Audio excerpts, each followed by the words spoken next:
Hey everyone, it's Mark, and today we're taking a look at a classic sovereign citizen in court video. This sovereign citizen thinks the laws of the state of New Hampshire don't apply to him. I have a feeling this won't go the way he thinks it will. Let's roll the video! Enjoying myself at Pumpkin Fest when I was kidnapped by agents of the state. My property was stolen from me, and I was put in a cage for almost 2 days. This was in violation of my natural rights, my right to life, liberty, and property, and my rights as a sovereign individual. And it was also in violation of Article 2 of the New Hampshire Constitution, which states that all men have certain natural, essential, and inherent rights, among which are the enjoying and defending life, liberty, and property, or, acquiring, possessing, and protecting property, and in a word, of seeking and obtaining happiness. Okay, well, let me ask you a simple question.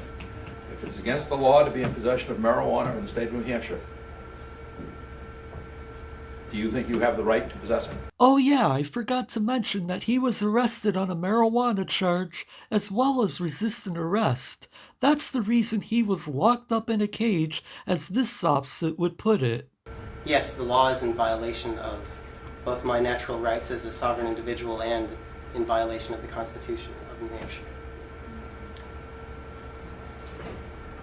It's in violation of Articles 2, 4, 5, 6, and Article 10, which is the right of revolution. Government being instituted for the common benefit, protection, and security of the whole community, and not for the private interest or emolument of any one man, family, or class of men. Therefore, whenever the ends of government are perverted, and public liberty manifestly endangered, and all other means of redress are ineffectual, the people may, and of right ought to reform the old or establish a new government. The doctrine of non-resistance against arbitrary power and oppression is absurd, slavish, and destructive of the good and happiness of mankind. So is it your position that the laws of the state of New Hampshire do not apply to you? That's exactly what he thinks.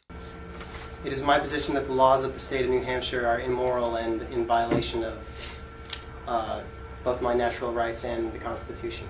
If you think the laws of the state of New Hampshire are immoral, may I suggest moving to another state or country? In addition, I'd like to draw the court's attention to Article 18 of the New Hampshire Constitution, which states that all penalties ought to be proportioned to the nature of the offense. No wise legislature will affix the same punishment to the crimes of theft, forgery, and the like which they do to those of murder and treason.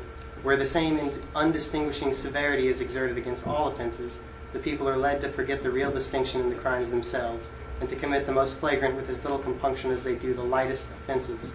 For the same reason, a multitude of sanguinary laws is both impolitic and unjust, the true design of all punishments being to refund and not to exterminate mankind. I just want to point out that he's reading all of this off a script. If he really knew what he was talking about, he wouldn't need a script. I'd also like to remind the court that it was 0.18 gram, which is less than 1/5 of a gram.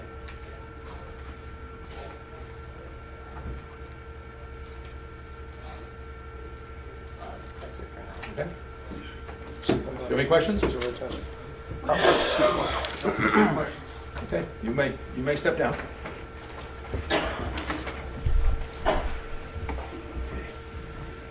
Does Mr. Pierce have any further evidence?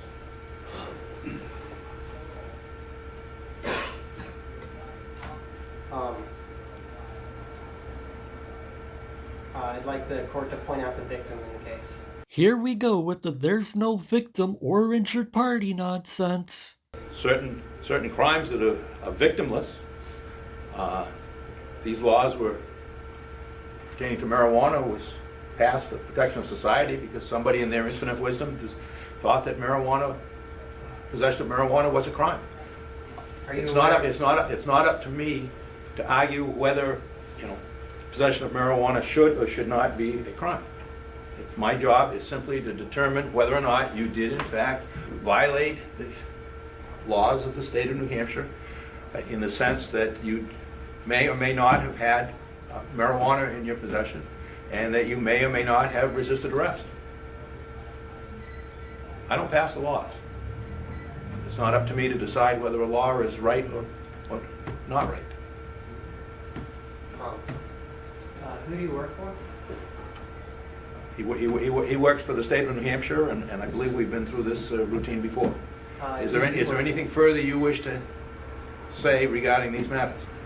I don't think this was a fair trial because both the judge and the prosecutor are on the same team.